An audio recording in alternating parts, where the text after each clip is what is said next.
Cumprimento a todos os meus irmãos com a paz de Jesus. Seja bem-vindo ao estudo da lição número 13, a vida na nova aliança. Antes de começar, vamos orar. Pai querido que estás nos céus, na tua presença estamos buscando a tua bênção, a iluminação do céu, o derramamento do Espírito Santo sobre mim e os meus irmãos para entendermos o tipo de vida, o estilo de vida que o Senhor deseja para nós, que nascemos de novo, que somos novas criaturas. Qual é a missão que o Senhor tem para nós? Qual é o foco da nossa vida? Derrama sobre nós o Espírito Santo e mostra-nos o nosso dever, para cumprirmos a vontade do nosso Pai Celestial. É em nome de Jesus que pedimos e agradecemos. Amém. A vida na nova aliança. Queridos, na nova aliança, nós temos uma nova vida. Tudo se fez novo. As coisas velhas passaram. Nós morremos para o mundo, morremos para o pecado, nascemos da água e do Espírito, gerados pelo Espírito Santo. Ao nascermos da água, estamos sendo gerados pelo Espírito Santo. O nosso nome está entrando para o livro da vida do Cordeiro. E agora nós somos filhos e filhas de Deus. Somos membros da família de Deus. Por isso, teremos uma nova vida. A velha vida foi enterrada juntamente com o pecado. Não pertencemos mais ao reino de Satanás e pertencemos ao reino do nosso Senhor Jesus Cristo. Não somos mais servos de Satanás, mas somos servos de Jesus Cristo. E que bênção, que alegria sermos servos de Jesus Cristo. Porque os servos de Jesus Cristo são tratados com muito amor e com muito carinho por este Jesus que morreu por nós, que ressuscitou por nós, que subiu ao céu por nós e que vai voltar para nos buscar. É Jesus Cristo o Senhor da nossa vida, mas é Jesus Cristo também o nosso amigo. Porque o próprio Jesus disse, lá em João capítulo 15, já não vos chamarei servos, mas amigos. Queridos, Jesus Cristo diz, vocês são meus servos, mas eu vou chamá-los de meus amigos, porque tudo quanto eu fizer, eu vou revelar para vocês. Nós vamos ter uma íntima comunhão. Eu vou partilhar com vocês a minha vida, dar para vocês o meu poder, dar para vocês a minha mente, a minha inteligência, o meu caráter. Tudo que é meu, eu dou para vocês. Vós sereis meus amigos. Esta nova vida que Jesus promete é privilégio seu e meu. Abra sua Bíblia em Gálatas capítulo 3, verso 20. Esta é a nova vida. Gálatas 3, 20. Já estou crucificado com Cristo, e vivo não mais eu, mas Cristo vive em mim. E a vida que agora vivo na carne, vivo-a na fé do Filho de Deus, o qual me amou e se entregou a si mesmo por mim. Queridos, Paulo está dizendo tudo aqui. Não vivo mais eu, mas Cristo vive em mim. Esta é a nova vida. Cristo vivendo em você. Você começa a pensar como Jesus, sentir como Jesus, amar como Jesus, e o propósito da vida de Jesus se torna o seu propósito. Exaltar o Pai, fazer a vontade do Pai Celestial, obedecer os mandamentos do Pai. Tudo na vida de Jesus se torna tudo na nossa vida. Porque é Cristo que vive em nós. Diz aqui em Gálatas capítulo 3, verso 20. Já estou crucificado com Cristo. E vivo, não mais eu, mas Cristo vive em mim. Cristo vive em você. Aleluia. Na parte de domingo, alegria. Deus nos deu a alegria cristã. A alegria cristã não é barulhenta. A alegria cristã não é fazer a vontade do meu coração, não é fazer aquilo que eu gosto. A alegria cristã não é participar das bagunças deste mundo, das desordens, das noitadas, das baladas. A alegria cristã é o privilégio, é a serenidade, é o contentamento de estar nas mãos de Jesus Cristo. Ser usado por Jesus Cristo. Glorificar a Jesus na minha vida. A alegria cristã vem de uma consciência que foi libertada da culpa. A alegria cristã vem da certeza da salvação em Jesus Cristo. A alegria cristã vem da certeza de que os anjos de Deus se acampam ao nosso redor e nos protegem e nos livra. A alegria cristã vem da certeza de que existe uma segunda vinda de Jesus, que vem nos buscar. A alegria cristã consiste em focar o novo céu e a nova terra que Jesus Cristo está preparando para nós. Nós temos muita razão para sermos alegres. Queridos, deve existir no seu rosto um sorriso, uma serenidade. E você precisa passar esta serenidade para os outros. Esta confiança, esta segurança que Jesus Cristo nos dá. Abra sua Bíblia e vamos ler aqui em 1 João, capítulo 1 e o verso 4. 1 João, capítulo 1 e o verso 4. Aqui nós lemos: Estas coisas eu vos escrevo, para que o vosso gozo se cumpra, para que a sua alegria se cumpra. João está dizendo: eu estou escrevendo para que vocês tenham um gozo, uma alegria plena. Queridos, vos escrevo para que o vosso gozo se cumpra. Como cristãos, nós somos instruídos a não nos firmarmos em sentimentos. Nós temos sentimentos. Se não tivéssemos sentimentos, não seríamos seres humanos. Nós temos sentimentos, mas nossas decisões não devem ser baseadas em sentimentos. Nossas decisões, nossos pensamentos, nossa vida não tem que estar fundamentada nos sentimentos. Mas não podemos negar que todos os seres humanos têm sentimentos. E, queridos, os nossos sentimentos precisam ser guiados pelo Espírito Santo, impregnados pelo amor de Deus. Um dos sentimentos que Jesus Cristo quer que você e eu desfrutemos é a alegria cristã. Por que eu digo alegria cristã? Porque não é aquela alegria que o mundo tem, de festas. Não, a alegria cristã é o prazer de fazer a vontade de Deus, de estar em comunhão com o céu. Abra sua Bíblia e vamos ler aqui 1 João, capítulo 1, desde o verso 1 até o verso 4. O que era desde o princípio, o que ouvimos, o que vimos com os nossos olhos, o que temos contemplado e as nossas mãos tocaram da palavra da vida, porque a vida foi manifestada, e nós a vimos e testificamos dela, e vos anunciamos a vida eterna, que estava com o Pai e nos foi manifestada. O que vimos e ouvimos, verso 3, o que vimos e ouvimos, isso vos anunciamos, para que também tenhais comunhão conosco, e a nossa comunhão é com o Pai e com o seu Filho Jesus Cristo. Estas coisas vos escrevemos para que o vosso gozo, a vossa alegria se cumpra. Vocês estão percebendo aqui, queridos, que o que João está dizendo é que ele viu Jesus Cristo, ele tocou em Jesus Cristo, ele experimentou pessoalmente o amor de Jesus Cristo e a transformação que Jesus operou na vida dele. Ele era conhecido como filho do trovão. Tiago e João eram chamados de filhos do trovão. Eles eram impulsivos, vingativos, mas, queridos, João se tornou o apóstolo do amor, o discípulo amado. Ele teve esta comunhão, familiaridade com Jesus Cristo e se deixou transformar. Era um discípulo agora corajoso, destemido. Foi o único que permaneceu ao lado de Jesus Cristo até os últimos momentos, tanto no julgamento diante de Pilatos, como também na cruz.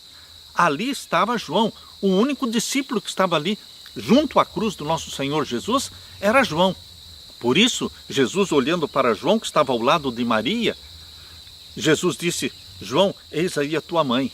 Ou seja, João entendeu que deveria cuidar da mãe de Jesus dali para frente, porque Maria não tinha outros filhos além de Jesus para cuidar dela. E olhando para Maria, disse: eis aí o teu filho. Queridos, João, ele desenvolveu um amor, uma familiaridade íntima com Jesus, que o sustentou na hora difícil, quando todos os discípulos fugiram, sumiram, desapareceram. João não. João esteve ali ao lado de Jesus Cristo, tanto no julgamento como também ao pé da cruz. Queridos, João foi um dos 12 discípulos de Jesus e esteve presente desde o princípio dos 3 anos e meio de ministério de Jesus Cristo. Ele esteve junto com Jesus, sempre testemunhando algumas das coisas mais maravilhosas sobre Jesus. Ele esteve junto à cruz, ele esteve no Getsêmani, ele esteve também no Monte da Transfiguração. Portanto, como testemunha ocular, João certamente era qualificado para falar sobre esse assunto. Observe também que a ênfase não estava em João, nele mesmo, mas no que Jesus havia feito pelos discípulos para que eles tivessem comunhão não apenas uns com os outros, mas também uma comunhão com Deus.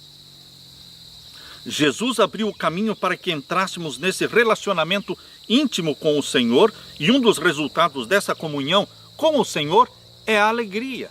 Este sentimento de contentamento, este sentimento de alegria cristã vem de um relacionamento com Jesus Cristo.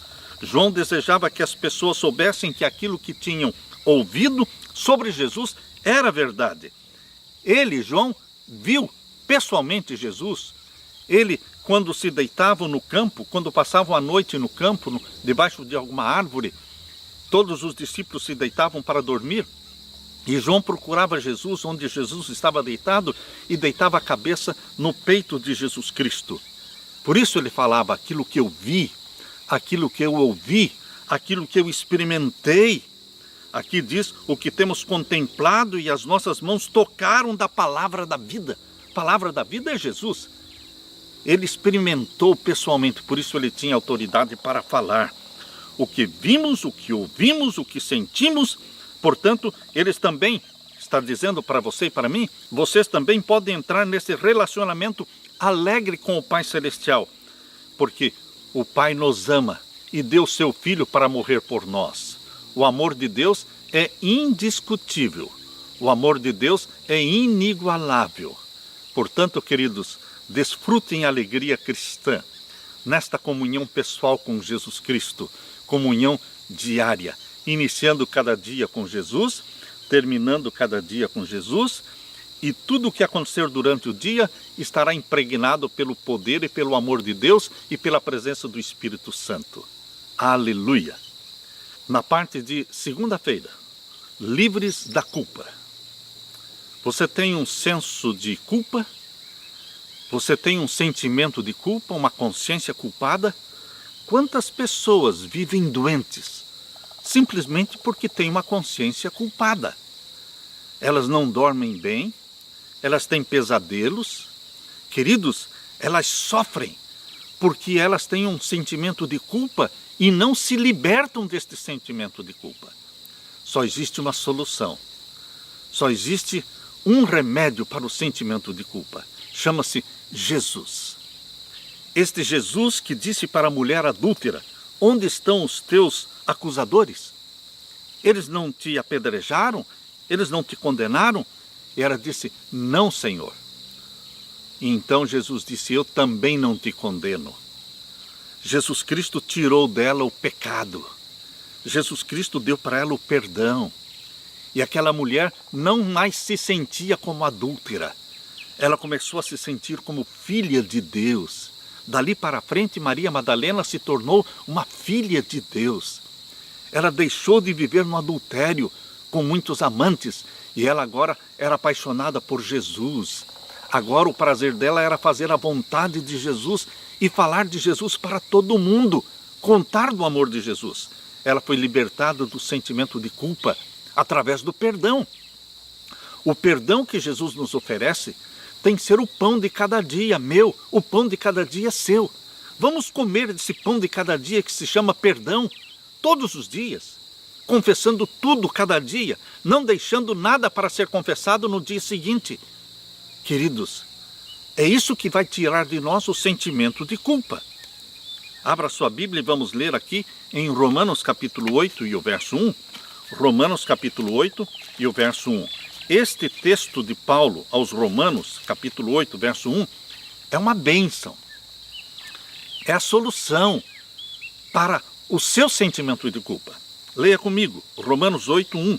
Portanto, agora, nenhuma condenação há para os que estão em Cristo Jesus. Quantos pecados você cometeu e que eu cometi? Nós somos muito culpados. Muito culpados porque nós somos muito pecadores. Mas quanta culpa nós temos? Nenhuma, porque Cristo nos liberta de toda a culpa. Nenhuma condenação há para os que estão em Cristo Jesus. Quando eu leio a história de Manassés, na Bíblia, o rei Manassés, eu fico indignado, porque Manassés foi muito mal, foi muito ruim, feiticeiro. Ele agiu inspirado por Satanás. Ele matou os seus próprios filhos, queimando-os sobre um altar. Ele matou o próprio profeta Isaías. Queridos, Manassés, ele tinha muito senso de culpa, mas ele se encontrou com Deus. Ele pediu perdão e Deus o perdoou e Deus o restaurou para o trono em Jerusalém. E os últimos 20 anos de rei ali em Jerusalém, no reinado de Manassés, foram 20 anos de prosperidade e de bênçãos, ele fazendo a vontade de Deus. Deus o perdoou, Deus o libertou, Deus não o condenou. Eu sei que você não agiu e não fez o que Manassés fez. Ele fez muito pior do que você ou eu. Mas houve salvação, libertação do sentimento de culpa, houve perdão para Manassés. Isto também existe para mim e para você. Eu leio de novo Romanos 8:1. Portanto, agora nenhuma condenação há para quem? Para quem está em Cristo Jesus. Você abraça Jesus. Você diz em voz audível: eu te aceito, querido Jesus, como meu Salvador. Eu te aceito. Eu aceito o sangue que o Senhor derramou na cruz do Calvário para perdão dos meus pecados. Eu quero que o Senhor gere em mim esta natureza santa que o Senhor tem, Senhor Jesus.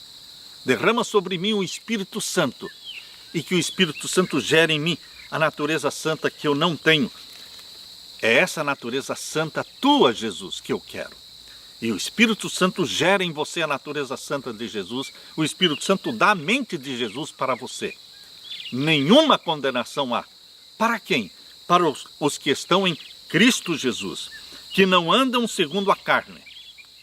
Não é fazendo a vontade da carne, desta natureza carnal que nós temos, que ama o pecado. Não, quando você é gerado pelo Espírito Santo, você começa a aborrecer o pecado. O pecado se torna repulsivo para você, meu irmão. Aqueles pecados que o atraíam, agora eles se tornam repulsivos.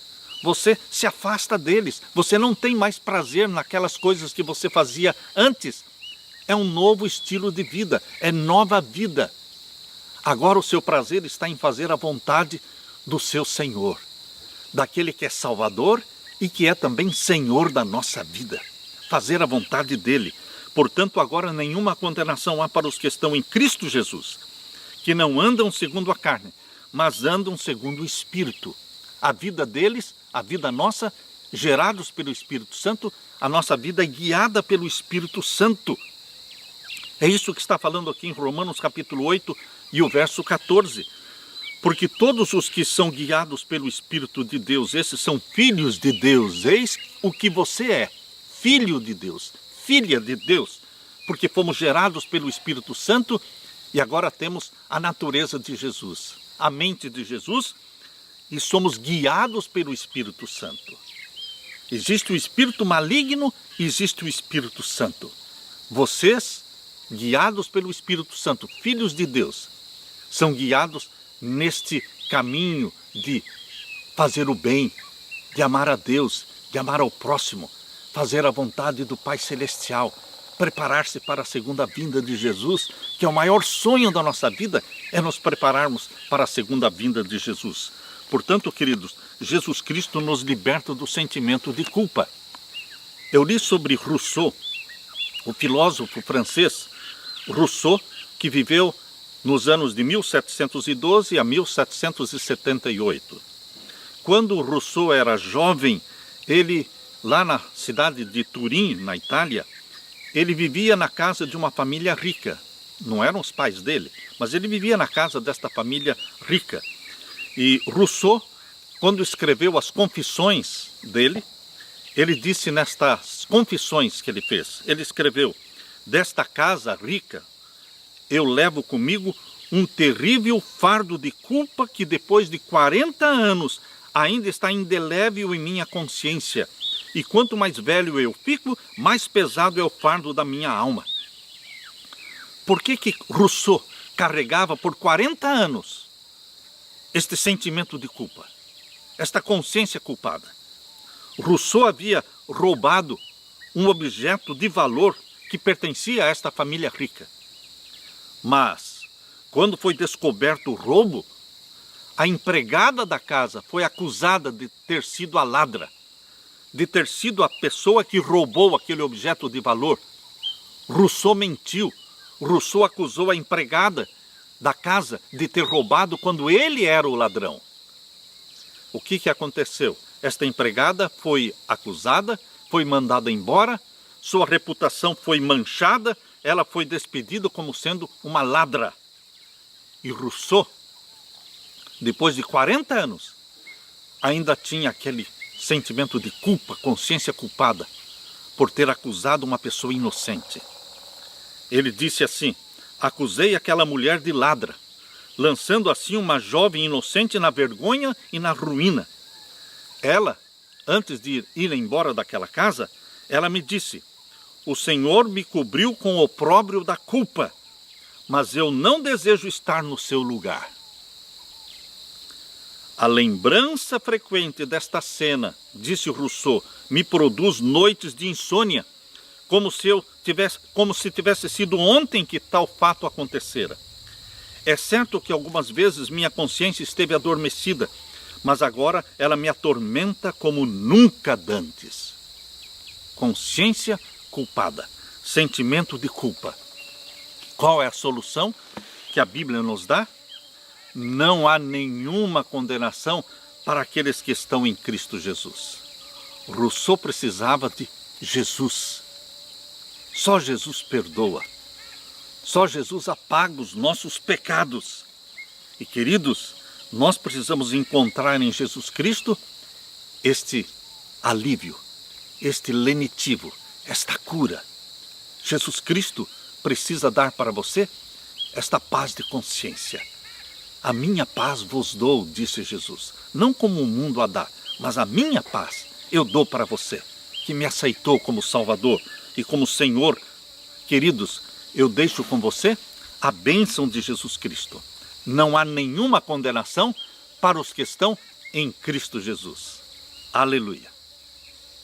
Na parte de terça-feira, nova aliança e novo coração. Nova aliança, novo coração. Novamente, na Bíblia, quando fala coração, está se referindo à mente. Deus nos dá uma nova mente. A mente de Jesus Cristo nos é transferida. O trabalho do Espírito Santo é nos comunicar a vida de Jesus. O trabalho do Espírito Santo é nos comunicar a mente de Jesus Cristo. Fazer esse download celestial e baixar o arquivo da mente de Jesus e colocar o arquivo da mente de Jesus no nosso HD, na nossa mente. E nós começamos a pensar como Jesus. O nosso desejo é fazer a vontade do Pai Celestial, porque esta foi a vontade de Jesus a vida toda. Abra sua Bíblia então e vamos ler em Efésios capítulo 3 e os versos 17 em diante. Efésios capítulo 3 e os versos 17 em diante. Aqui nós lemos Efésios 3, versos 17 a 19. Para que Cristo habite pela fé nos vossos corações, a fim de, estando arraigados e fundados em amor. Qual é o propósito do Evangelho do nosso Senhor Jesus Cristo? Qual é o propósito da religião de nosso Senhor Jesus Cristo? O propósito é fazer com que Cristo habite pela fé nos nossos corações. É Jesus que tem que habitar na sua mente. Tudo na nossa vida tem que girar em torno de Jesus Cristo, a fim de, estando arraigados e fundados em amor. Nossa vida tem que estar enraizada no amor de Deus. E o verso 18: para poderdes perfeitamente compreender com todos os santos qual seja a largura e o comprimento e a altura e a profundidade. Comprimento, largura, profundidade de quê? Do amor de Deus. Você e eu precisamos entender um pouquinho do amor de Deus, porque ele é tão grande, é imensurável, que nós não podemos entender plenamente. É o mistério da piedade, o mistério do amor de Deus. Nós precisamos compreender com todos os santos qual seja a largura e o comprimento e a altura e a profundidade do amor de Deus. E agora o verso 19. E conhecer o amor de Cristo, que excede todo o entendimento, para que sejais cheios de toda a plenitude de Deus. Conhecer o amor de Deus. O amor de Deus está revelado em Jesus. Quando você conhece Jesus, você está conhecendo o amor de Deus. Porque foi por amor que o Pai enviou seu Filho para morrer por nós. E este amor de Cristo excede todo o entendimento. Ele enche a nossa mente. E nós vamos ser cheios de toda a plenitude de Deus. Queridos, este texto de Efésios, capítulo 3, versos 17 a 19, nos fala que o Espírito Santo nos enche do amor de Deus, nos dá a mente de Cristo, e Jesus passa a habitar em você, viver em você, através do Espírito Santo.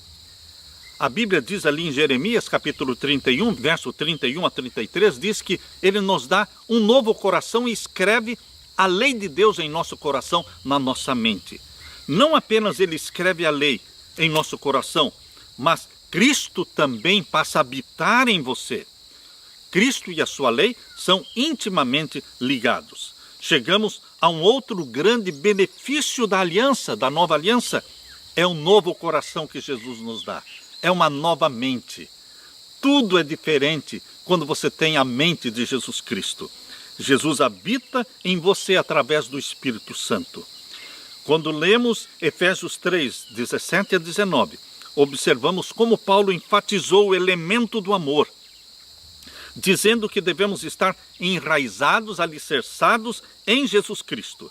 Essas palavras sugerem estabilidade, firmeza, permanência no fundamento do amor aos outros e no amor a Deus. Porque o amor consiste em amar a Deus e amar ao próximo, exatamente como diz em Mateus capítulo 22. Mateus capítulo 22, versos 37 em diante, fala que o amor tem que se manifestar em duas dimensões. São duas dimensões que o amor se manifesta. Aqui em Mateus capítulo 22 e o verso 35 em diante. E um deles, doutor da lei, interrogou-o para experimentar, dizendo: Mestre, qual é o grande mandamento na lei? E Jesus disse-lhe: amarás ao Senhor teu Deus de todo o teu coração e de toda a tua alma, de todo o teu pensamento. Este é o primeiro e grande mandamento. E o segundo, semelhante a este, é: amarás ao teu próximo como a ti mesmo. Destes dois mandamentos depende toda a lei e os profetas. As duas dimensões do amor de Deus em você e em mim é amar a Deus sobre todas as coisas, acima de tudo, e amar ao próximo como a nós mesmos. Queridos, amor a Deus e amor ao próximo. Os 10 mandamentos foram escritos pelo dedo de Deus em 2 tábuas de pedra. A primeira tábua de pedra tinha 4 mandamentos que falam do seu amor a Deus. Não terás outros deuses diante de mim. Não farás para ti imagem de escultura, nem semelhança alguma do que existe em cima no céu, nem embaixo da terra. Não te encurvarás diante delas. Não tomarás o nome do Senhor teu Deus em vão. E lembra-te do dia do sábado para o santificar. Esses 4 primeiros mandamentos estavam numa tábua. Falam do seu amor a Deus. Não falam do próximo. Mas a outra tábua tinha 6 mandamentos. Honra o teu pai e tua mãe. Não matarás. Não adulterarás. Não terás falso testemunho contra o teu próximo. Não cobiçarás a casa do teu próximo, nem a mulher do teu próximo. Estes 6 últimos mandamentos estavam na outra tábua de pedra. Os 10 mandamentos foram escritos pelo dedo de Deus e falam do amor a Deus e do amor ao próximo. Queridos, estas são as duas dimensões do amor que Jesus Cristo coloca na sua vida. O amor a Deus, amor ao próximo. Quem guarda os 10 mandamentos está amando a Deus, está amando ao próximo. Mas como é que eu vou poder guardar os 10 mandamentos? Eu não tenho forças, você e eu somos pecadores, mas é o Espírito Santo que escreve os mandamentos de Deus no nosso coração. É o Espírito Santo que gera em você a natureza santa e dá para você a mente de Jesus, que ama obedecer os mandamentos de Deus. Portanto, não é eu vivendo, mas é Cristo vivendo em mim. Como diz em Gálatas 3, verso 20. Não mais eu vivo, mas é Cristo que vive em mim. E se Cristo vive em você e vive em mim, ele vai viver a vida que ele viveu na terra, em obediência, em amor a Deus, em amor ao próximo. Queridos, enraizados e alicerçados no amor de Deus. Esse amor não surge no vazio, ao contrário, ele surge porque tivemos um vislumbre do amor de Deus por nós, manifestado por Jesus, um amor que excede todo o entendimento. Como resultado, nossa vida e coração são transformados e nos tornamos novas pessoas com novos pensamentos, novos desejos e novos objetivos. Por isso nós lemos aqui agora em 1 João capítulo 4, verso 16. 1 João capítulo 4 e o verso 16. Aqui nós lemos: E nós conhecemos e cremos no amor que Deus nos tem. Deus é amor. E quem está em amor está em Deus e Deus nele. Deus é amor. Deus não tem amor, ele é amor. É a sua própria essência, amor. Ele nos ama. Deus é amor. E quem está em Deus, quem está em Cristo, também ama. Nós conhecemos e cremos no amor que Deus nos tem. Deus é amor e quem está em amor está em Deus e Deus nele. E agora leia também o verso 18. No amor, nesse amor que Deus derrama no seu coração, no amor não há medo. Aleluia! Aleluia, porque o amor de Deus expulsa fora o medo. Satanás domina as pessoas pelo medo da morte, medo da doença, medo de tudo, do escuro, medo dos mortos, enfim, queridos. Satanás, ele domina as pessoas pelo medo. Mas Deus nos dá alegria cristã, Deus expulsa o medo, porque no amor de Deus, no amor, estou lendo 1 João 4, verso 18, no amor não há temor, não há medo. Antes, o perfeito amor lança fora o medo, porque o medo tem consigo a pena, e o que tem medo não é perfeito em amor. Queridos, Jesus Cristo quer nos libertar não só do sentimento de culpa, mas de todo medo. O que as pessoas mais temem é a morte, medo da morte. Mas em Jesus Cristo você perde o medo da morte, porque a morte para Jesus Cristo é um sono. Jesus pode acordá-lo desse sono como acordou Lázaro. Lázaro estava morto há 4 dias e Jesus disse: eu vou acordar Lázaro. Ele está dormindo, eu vou acordá-lo. Queridos, o sono da morte, ele será despertado pela voz de Jesus Cristo. Se permanecermos vivos até a volta de Jesus, bendito seja Deus. Se morrermos antes, estaremos dormindo no pó da terra, esperando a volta de Jesus, e seremos acordados pela voz de Jesus nos chamando: filhos de Deus, ressurjam, vosso Pai vos chama. Aleluia, queridos. Deus nos deu este novo coração, porque estamos vivendo a experiência da nova aliança em comunhão com nosso Senhor Jesus Cristo. Aleluia. Na parte de quarta-feira, nova aliança e vida eterna. A nova aliança não planejou para você uma vida somente de 50, 60 ou 70 anos. A nova aliança planejou para você uma vida eterna, uma vida plena. Abra sua Bíblia e vamos ler João capítulo 11, versos 25 e 26. João, o Evangelho de João capítulo 11. E o verso 25 e 26. Disse-lhe Jesus: eu sou a ressurreição e a vida. Quem crê em mim, ainda que esteja morto, viverá. Está percebendo? A morte não é o fim para quem ama Jesus Cristo. Se você morrer, ele o ressuscitará como ressuscitou Lázaro. Não existe na Bíblia reencarnação. A reencarnação é uma doutrina, é um ensinamento que vem de Satanás, que está presente nas religiões pagãs, no budismo, no hinduísmo, no espiritismo, mas na Bíblia não existe reencarnação. O que existe na Bíblia é ressurreição. É o ato de Deus, que é o dono da vida, que tem vida em si mesmo. É o ato de Deus. Ressuscitar uma pessoa que morreu é trazer o morto à vida, como Jesus Cristo fez com Lázaro e fez com muitos outros. Jesus ressuscitou muitas pessoas e finalmente o próprio Jesus ressuscitou da tumba, deixando o túmulo aberto, a sepultura vazia. Ele ressuscitou e disse: eu sou a ressurreição e a vida. Jesus Cristo tem vida em si mesmo. Ele dá esta vida para você. Se nós morrermos, Ele vai nos ressuscitar. E aqui diz: eu sou a ressurreição e a vida, quem crê em mim, ainda que esteja morto, viverá. E todo aquele que vive e crê em mim, nunca morrerá eternamente. Nós podemos morrer esta primeira morte, mas nós não vamos morrer a segunda morte. A primeira morte é passageira, é um sono que será acordado com a voz de Deus e a trombeta de Deus tocando na segunda vinda de Jesus.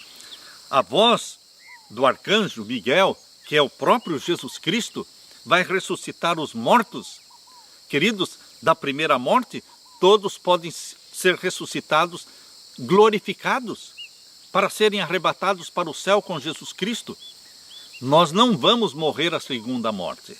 A segunda morte é uma morte eterna, da qual ninguém mais vai ressuscitar. Por isso diz aqui: e todo aquele que vive e crê em mim, nunca morrerá. Mas como nunca morrerá? Nunca morrerá a segunda morte. Crês tu isto? É a pergunta que Jesus está fazendo. Você crê nisso? Existem duas dimensões da vida eterna. A dimensão presente proporciona ao cristão uma experiência de vida abundante. A vida eterna em Cristo começa hoje, produzindo em você uma vida abundante. Porque em João capítulo 10, verso 10, Jesus Cristo disse: eu vim para que tenham vida, e vida em abundância, que inclui as promessas de Deus que recebemos para a nossa vida aqui na terra. Mas existe a dimensão da vida eterna, a dimensão futura. A promessa da ressurreição, conforme lemos aqui em João capítulo 5, verso 28 e 29. João capítulo 5, verso 28 e 29. Aqui nós lemos: não vos maravilheis disto, porque vem a hora em que todos os que estão nos sepulcros ouvirão a sua voz. E os que fizeram o bem sairão para a ressurreição da vida, e os que fizeram o mal para a ressurreição da condenação. São duas ressurreições. A primeira ressurreição será na segunda vinda de Jesus. Ressuscitam ali os que morreram em Cristo. Morreram salvos em Jesus e ressuscitam glorificados. Isso acontece no começo dos 1000 anos. No começo dos 1000 anos de Apocalipse 20, ocorre a primeira ressurreição, que será na volta de Jesus. Jesus Cristo desce do céu com poder e glória, ressuscita os salvos que estão dormindo no pó da terra, transforma os vivos e agora salvos ressuscitados já glorificados. E os vivos que são transformados no abrir e fechar de olhos, exatamente como diz em 1 Coríntios capítulo 15, versos 51 a 53.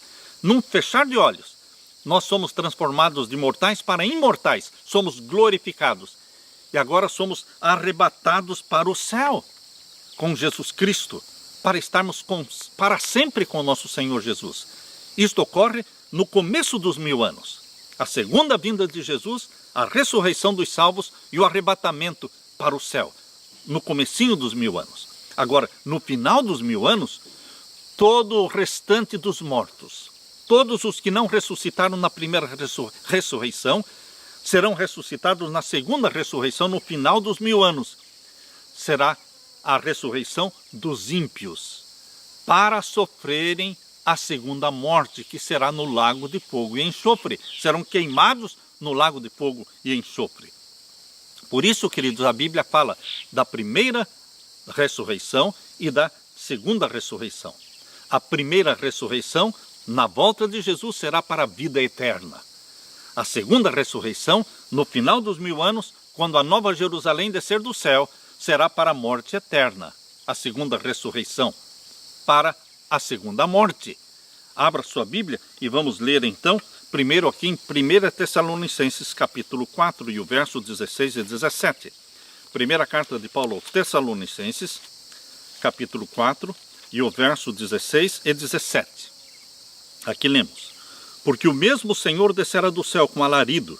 Jesus vem com alarido. Não é secretamente, não é invisivelmente, mas ele vem de forma visível, literal e com muito barulho, alarido, e com a voz de arcanjo e com a trombeta de Deus tocando.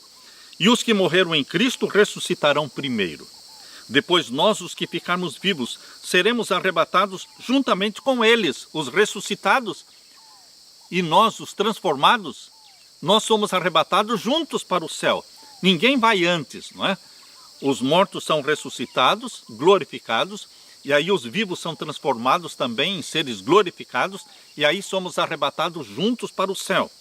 É isso que o verso 17 está dizendo, 1 Tessalonicenses 4, verso 17. Depois nós, os que ficarmos vivos, seremos arrebatados juntamente com eles nas nuvens, a encontrar o Senhor nos ares, e assim estaremos para sempre com o Senhor. Queridos, essa é a primeira ressurreição, na segunda vinda de Jesus, no começo dos 1000 anos. Agora, no final dos 1000 anos, em Apocalipse capítulo 20, fala que o restante dos mortos, ou seja, todos os que não participaram da primeira ressurreição, vão participar da segunda. Mas a segunda ressurreição será para a segunda morte, que será a morte eterna. Isso está aqui em Apocalipse capítulo 20, verso 5. Apocalipse 20, verso 5. Mas os outros mortos não reviveram até que os 1000 anos se acabaram. Passaram-se 1000 anos. O povo de Deus estará no céu durante esses 1000 anos. No final dos 1000 anos, a nova Jerusalém desce do céu, exatamente como está aqui em Apocalipse 21, verso 2. João viu a nova Jerusalém descendo do céu no final dos 1000 anos. E então ressuscitam o restante dos mortos, que são os ímpios. Queridos, os salvos viveram com Cristo durante 1000 anos no céu. É o que está o capítulo 20, verso 6, é o que está falando. Leia comigo. Apocalipse 20, verso 6. Bem-aventurado e santo aquele que tem parte na primeira ressurreição. Ela é no começo dos 1000 anos, na segunda vinda de Jesus. Bem-aventurado e santo aquele que tem parte na primeira ressurreição. Sobre estes não tem poder a segunda morte. Os filhos de Deus podem morrer a primeira morte, mas não morrerão a segunda morte. Porque Jesus morreu a segunda morte por você. Aquela morte de Jesus na cruz é a morte, é a segunda morte. Jesus sentiu na cruz as agonias da segunda morte. Queridos, Jesus morreu no seu lugar, para que você tivesse a vida que só Ele pode dar para você, a vida eterna. Por isso diz aqui, sobre estes não tem poder a segunda morte, mas serão sacerdotes de Deus e de Cristo e reinarão com Ele 1000 anos. Depois de reinar com Jesus 1000 anos, a nova Jerusalém desce do céu e todos os salvos descem também. Então ocorrerá a segunda ressurreição. Aqui diz em Apocalipse 20, verso 7, e acabando-se os 1000 anos, Satanás será solto da sua prisão. No final dos 1000 anos, Satanás já não está mais sozinho na terra, porque todos os ímpios, que são como a areia do mar, ressuscitam. E agora Satanás organiza estes ímpios em nações sobre a terra, e agora eles se unem para marcharem contra a nova Jerusalém que desceu do céu. É exatamente o que está aqui no capítulo 20, verso 8, que sairá a enganar as nações que estão sobre os 4 cantos da terra, Gog e Magog, cujo número é como a areia do mar, para os ajuntar em batalha. E subiram sobre a largura da terra, e cercaram o arraial dos santos e a cidade amada. Agora, no final dos 1000 anos, a nova Jerusalém desceu do céu, ela está na terra, exatamente ali onde é a velha Jerusalém. O Monte das Oliveiras se abre, se torna uma grande planície, que vem desde lá o rio Eufrates, lá de Babilônia, vem até o rio Nilo do Egito. Queridos, tudo ali se torna uma grande planície para receber a nova Jerusalém. No final dos 1000 anos, e os ímpios ressuscitam, e agora eles vão atacar a nova Jerusalém. Diz aqui o verso 9, e subiram sobre a largura da terra, Apocalipse 20, verso 9, e cercaram o arraial dos santos e a cidade amada. Mas não conseguiram nada. Por quê? Jesus é o vitorioso. E você que está com Jesus é o vitorioso. Desceu fogo do céu e os devorou. Satanás e os seus anjos maus e também todos os ímpios são queimados no lago de fogo e enxofre. E Deus cria um novo céu e uma nova terra. A nova terra é criada depois de Satanás ser queimado. Satanás e os ímpios se tornam cinzas, desaparecem, somem. Não haverá mais lembrança das coisas passadas. Eis que tudo se fez novo. Isso é o que está em Isaías 65, verso 17. Eis que eu crio um novo céu e uma nova terra, e não haverá lembrança das coisas passadas.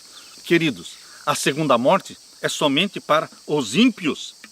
Aqui diz em Apocalipse capítulo 21, Apocalipse capítulo 21, verso 8. Veja para quem é a segunda morte. Capítulo 21, verso 8 de Apocalipse. Mas quanto aos covardes, aos incrédulos, aos abomináveis, aos homicidas, aos idólatras e todos os mentirosos, a sua parte será no lago que arde com fogo e enxofre, o que é a segunda morte. A segunda morte é diferente desta morte que você tem de acidente de carro, acidente de avião ou de doenças. Para esta primeira morte existe a ressurreição. E os que morrem em Cristo, crendo em Jesus Cristo, são ressuscitados para a vida eterna. Mas a segunda morte, que ocorrerá lá no final dos 1000 anos, será para os ímpios, que não aceitaram a Jesus como Salvador. E quem são os ímpios? São os covardes, os incrédulos, os abomináveis, os homicidas, os fornicários, os feiticeiros, os idólatras, os mentirosos. Todos estes são os ímpios. A sua parte será no lago que arde com fogo e enxofre, o que é a segunda morte. Você não vai passar pela segunda morte, meu irmão, porque você tem a vida eterna em Cristo Jesus, nosso Senhor. Que bendita esperança é esta que Jesus Cristo nos dá. Na nova aliança, Ele nos dá vida eterna, vivendo com Ele no novo céu, na nova terra. A nova terra tem uma capital, é a Nova Jerusalém, é a casa de Deus. É ali que vamos adorar a Deus, de sábado em sábado e de lua nova em lua nova, conforme diz em Isaías 66, versos 22 e 23. Você está sendo convidado por Jesus para fazer parte do povo de Deus, para fazer parte da primeira ressurreição, se caso você morrer. Se você não morrer e eu não morrermos, se nós não morrermos, nós vamos ser transformados, vivos, de mortais para imortais. E seremos arrebatados para o céu, vivendo com Jesus 1000 anos. E depois, no final dos 1000 anos, vamos descer com Jesus dentro da Nova Jerusalém. E queridos, e então vamos habitar a nova terra.